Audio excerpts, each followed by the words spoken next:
Piratas modernos, asesinatos impunes y esclavitud en barcos pesqueros.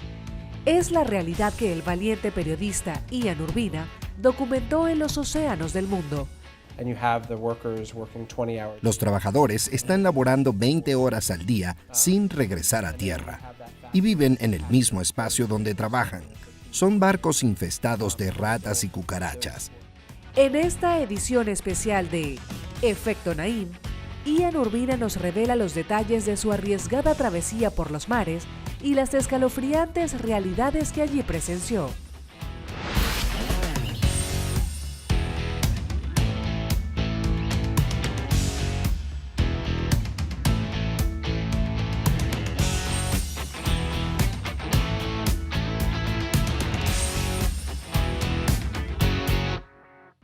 Bienvenidos, soy Moisés Naim desde Washington. Encantado de estar de nuevo con ustedes, como siempre. Hoy les tengo un programa especial con un invitado muy especial.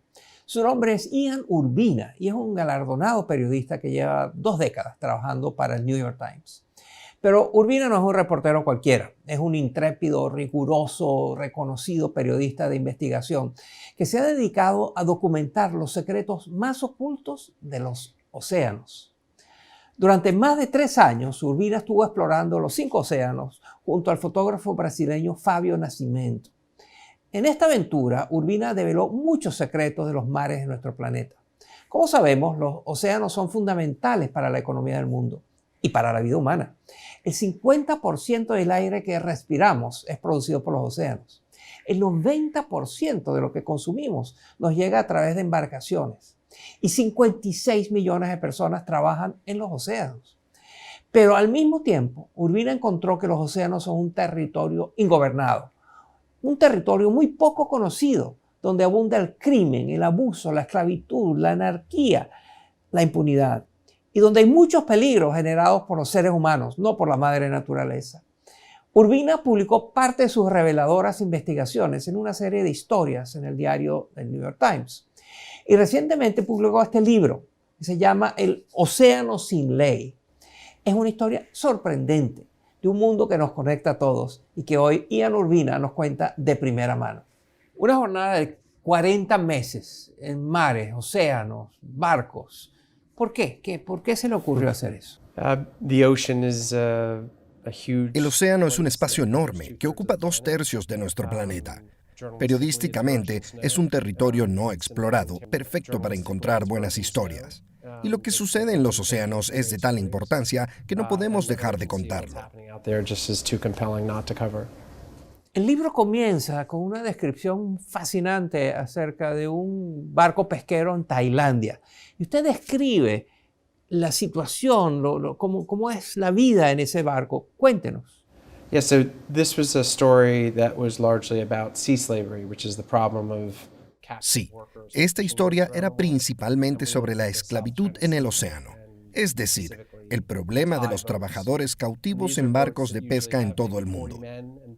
Exploramos el mar del sur de China y allí nos enfocamos en las embarcaciones tailandesas, pues suelen tener unos 40 hombres de países como Laos, Camboya y Birmania trabajando a bordo. Estas personas suelen ser traficadas a Tailandia. Creen que les van a ofrecer un trabajo de construcción, pero terminan siendo vendidos a un capitán y forzados a trabajar en estos barcos tailandeses, a veces durante 2 o 3 años, sin regresar a tierra. Kept on the boat sometimes for 2 or 3 years at a time.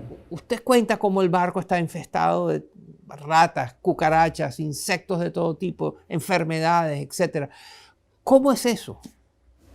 Yeah, I mean, the conditions on the boats are shocking, to say the least. Sí, o sea, las condiciones en estos barcos son chocantes, por decir lo mínimo, sobre todo las condiciones higiénicas.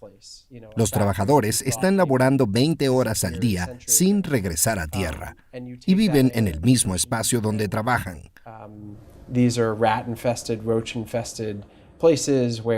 Son barcos infestados de ratas y cucarachas. Si un trabajador agarra una infección, puede morir porque no hay antibióticos. Si un trabajador se cae por la borda, puede pasar todo un día antes de que alguien note su ausencia. En estas embarcaciones, los asesinatos son parte de la rutina, así que son lugares bastante brutales. Where murder is somewhat routine. So these are pretty brutal places. ¿Cómo logró usted convencer a un capitán de uno de estos barcos de que lo aceptara a usted y a sus colegas que iban a reportar sobre lo que él estaba haciendo? ¿Cómo logró eso? Yeah, I mean, the access to the boats was clearly the toughest part. Sí, bueno, el acceso a los barcos fue realmente lo más difícil. Las embarcaciones con las peores condiciones de esclavitud son las que están más alejadas de la costa, generalmente a más de 300 o 400 kilómetros. Nos demoramos unas 3 semanas en convencer a un capitán para que nos llevara a su barco. Inicialmente, nuestra esperanza era encontrar a un capitán dispuesto a llevarnos todo el recorrido hasta el barco más alejado. Pero rápidamente nos dimos cuenta de que eso no iba a suceder. Así que tuvimos que convencer a un capitán para que nos acercara a los primeros 80 kilómetros. De allí convencer a otro capitán para los siguientes 80 kilómetros y así sucesivamente, saltando de un barco a otro. Take us 50 miles out and then talk our way onto a next ship and then go 50 more miles out and so on, sort of hopscotching our way. ¿Pero por qué? ¿Por qué un capitán de un barco de estos va a aceptar que usted venga a hacer un reportaje sobre lo que están haciendo, que mucho de eso es ilegal? Usted les pagó. So in journalism, you can pay for transport, you can't pay for information. So what that meant in our situation was we could pay for the... Los periodistas podemos pagar por transporte, pero no por información. Así que le pagamos a los primeros barcos que nos llevaron, pero no pudimos reportar nada sobre ellos. El capitán de la última embarcación que abordamos sí estaba corriendo un verdadero riesgo porque íbamos a contar su historia y no estaba recibiendo ningún dinero por dejarnos estar allí. And, you know, those captains seemed more bemused and curious that we would want to be on their ship.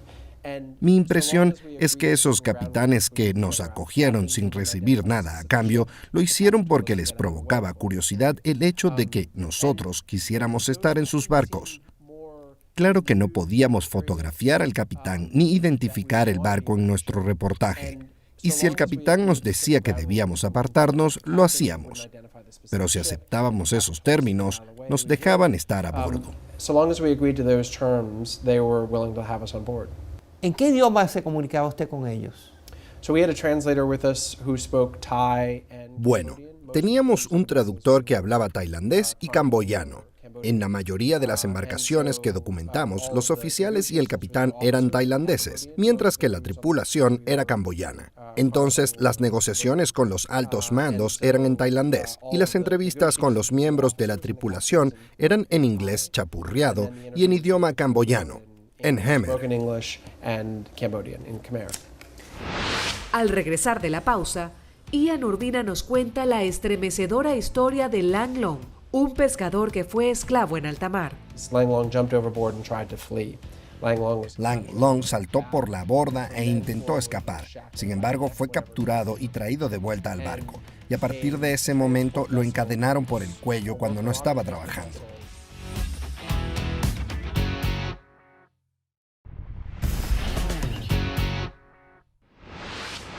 Continuamos con esta edición especial de Efecto Naim, con el galardonado periodista Ian Urbina. En el libro usted habla de un hombre que se llama Lang Long. Cuéntenos. Lang Long is a young man who is from a small, very poor village in Cambodia. Lang Long es un hombre joven, proveniente de un pueblo pequeño y muy pobre en Camboya. Un fin de semana, Lang Long fue a un festival religioso donde conoció a un supuesto agente que le ofreció trabajo en Tailandia. Esta persona, a quien usted o yo probablemente consideraríamos un traficante de personas o un coyote, le dijo a Lang Long: mire, no se preocupe por el hecho de que no tiene dinero para pagarme. Nos encargaremos de saldar la deuda más adelante. Unas 2 semanas después, luego de un largo recorrido, Lang Long llegó a un puerto y allí fue vendido con su deuda a un capitán. De modo que Lang Long debía trabajar en una embarcación tailandesa por la cantidad de tiempo que el capitán considerara necesario para saldar la deuda. El trabajo era inhumano. Lang Long estaba enfermo todo el tiempo, y cuando otro barco más grande se acercó a entregar provisiones, Lang Long saltó por la borda e intentó escapar. Sin embargo, fue capturado y traído de vuelta al barco. Y a partir de ese momento, lo encadenaron por el cuello cuando no estaba trabajando. Meses después, un tripulante de otro barco vio a Lang Long encadenado. El tripulante habló a escondidas con Lang Long y se enteró de que era un esclavo. Ahí comenzó un proceso de negociación de varios meses para comprar la libertad de Lang Long. Yo lo entrevisté una semana después de su regreso a tierra y publicamos su historia en la portada del diario The New York Times. About a week after he'd been returned to shore, his freedom had been bought, and we chronicled his story and put it on the front page of the New York Times. Usted se reunió con oficiales tailandeses, con policías, magistrados, y sin embargo esto sigue pasando. ¿Por qué? So, Thailand is a complicated place, and in the case of Lang Long, Tailandia es un lugar complicado. En el caso de Lang Long, se tomó acción a nivel federal. El principal Ministerio de Asuntos Exteriores del país se tomó el caso muy en serio y asignó toda una unidad para que se investigara. Eventualmente, el culpable fue arrestado y está en la cárcel. El problema en Tailandia es que, por lo general, existe mucha corrupción a nivel local, de modo que la policía de la ciudad y la policía estatal confabulan con los capitanes de los botes y con las compañías pesqueras. Es ahí donde está el verdadero problema. connected to the fishing boat captains and fishing companies, and that's where the real difficulty comes. Déjeme mostrarle este video.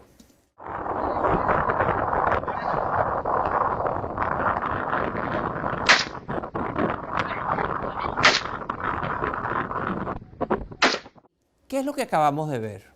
So this is a video that was captured on a cell phone. Este video fue grabado con un celular que posteriormente fue hallado en la parte de atrás de un taxi en Fiji y fue entregado a la policía. El video muestra una especie de asesinato en cámara lenta, en el cual dos sujetos que parecen guardias de seguridad marítima usan armas semiautomáticas para matar a otros hombres en el agua. Cuando una fuente de la Interpol me entregó el video, eso era todo lo que yo sabía al respecto. Comenzamos a investigar y un año después logramos descifrar los nombres de los barcos, que eran barcos atuneros de Taiwán. Entrevistamos al presidente de la compañía propietaria de estos barcos y contactamos a los oficiales de la policía relevantes. Al final del video, los testigos y quizás incluso los culpables, pues no queda totalmente claro quién es quién, pero estos hombres en la escena posan en cámara en celebración del asesinato. What interested me about this video was not just its brutality, but also the fact that here you had such clear evidence of murder. Lo que más me llamó la atención es que además de documentar una violencia brutal, este video es evidencia clara de un asesinato. Publicamos una historia sobre el video en la portada del diario The New York Times. Después de eso, National Geographic le dio seguimiento a la historia e investigó durante 1 año y medio más.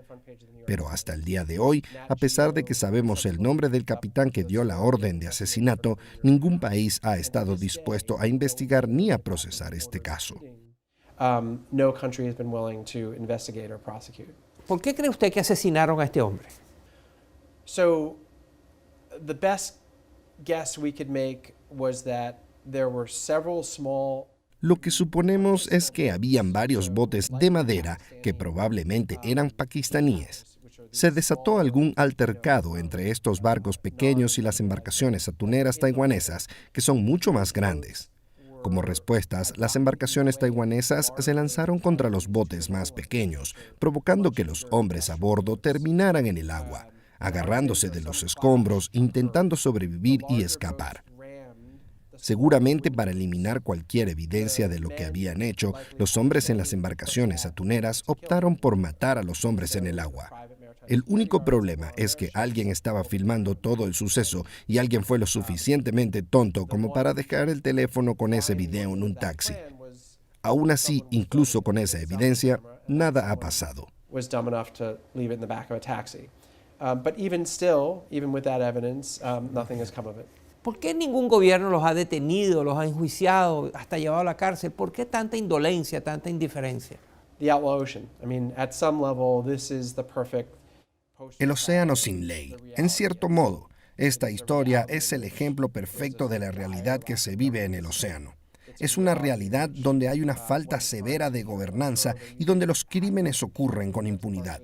Y eso sucede porque las víctimas de estos crímenes por lo general provienen de países muy pobres y están a bordo de embarcaciones en constante movimiento. No queda claro quién tiene la autoridad y mucho menos quién tiene la responsabilidad de investigar estos who crímenes. has authority, much less responsibility to do anything about these crimes.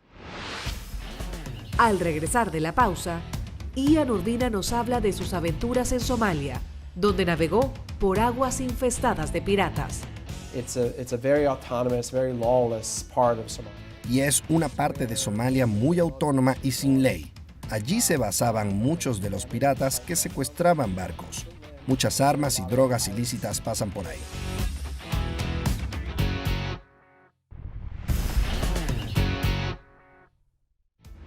Continuamos con esta edición especial de Efecto Naim con el periodista Ian Urbina. Vamos a trasladarnos ahora al Golfo de Adén, en Somalia, frente a Somalia. Eso está infestado de piratas que secuestraban barcos, etc. Y usted se metió allí a reportear eso, a investigar eso. ¿Qué encontró?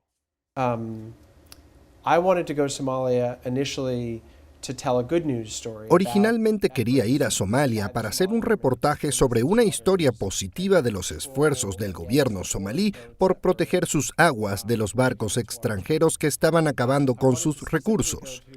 Quería ir específicamente a un estado separatista en Somalia que se llama Puntlandia.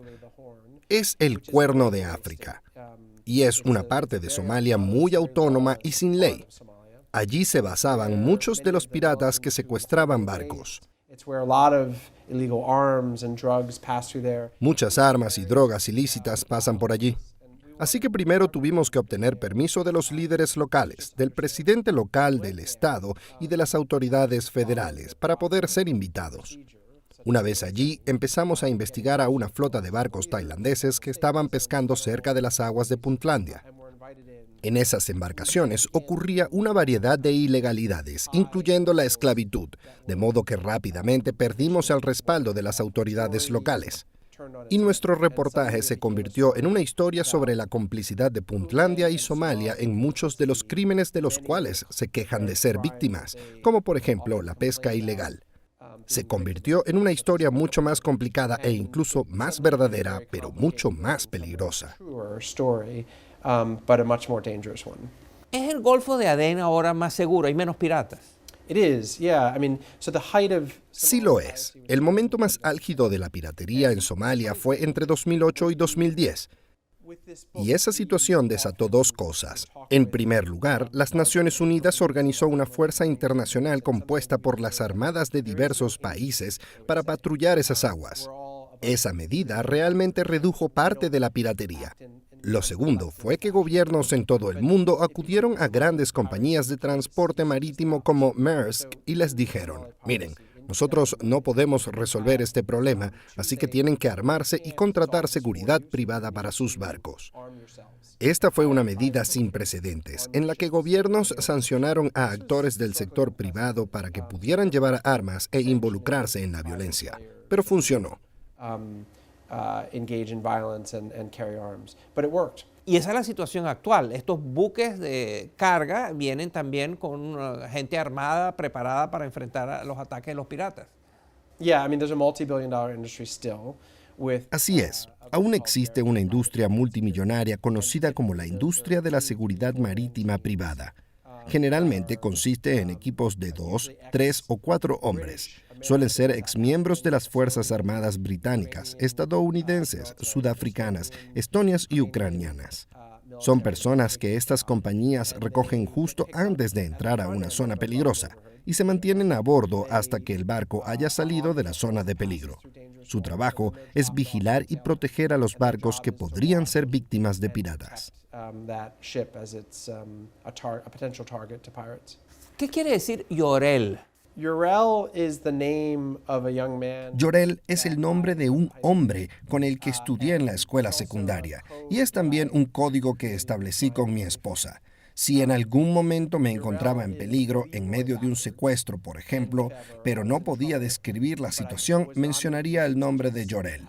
Digamos que si estaba llamando a casa o a mi editor y decía, oh, Yorel te manda saludos, significaba que algo andaba mal y que necesitaba ayuda. And if I said that person's name, it meant something was wrong and I needed help.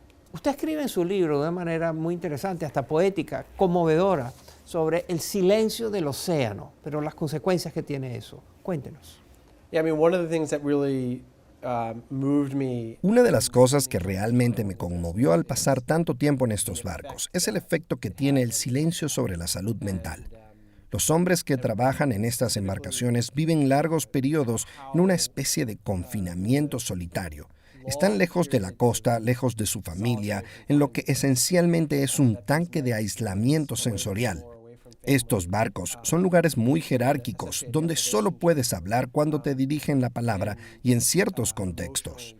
En mi experiencia, el silencio se volvió una carga y quise hablar de la presencia del silencio en las embarcaciones y de cómo me afectó a mí. Cuando vuelves a tierra, hay que volver a ajustarse al ritmo de la vida, a interactuar todo el tiempo con dispositivos y a toda la información que constantemente estamos recibiendo. Eso me permitió entender por qué había trabajadores que habían sufrido abusos horribles en alta mar y luego tuvieron la oportunidad de volver a tierra e incluso de conseguir otro trabajo como conductor de camión o en la construcción y no lo hicieron. Optaron por volver al mar, a pesar del abuso. Creo que en parte se debe al rol que ha jugado el silencio en sus vidas y cómo eso les hace incapaces de transicionar a otros modos de vida. The inability that these men have to transition to other modes of life. Al periodista Ian Urbina aún le queda mucho por contar. Para ver la segunda parte de esta sorprendente entrevista, sintonice Efecto Naim el próximo domingo. Y hasta aquí el programa de hoy. Espero que les haya interesado, que se hayan entretenido. Nos vemos la semana entrante. Gracias por estar con nosotros.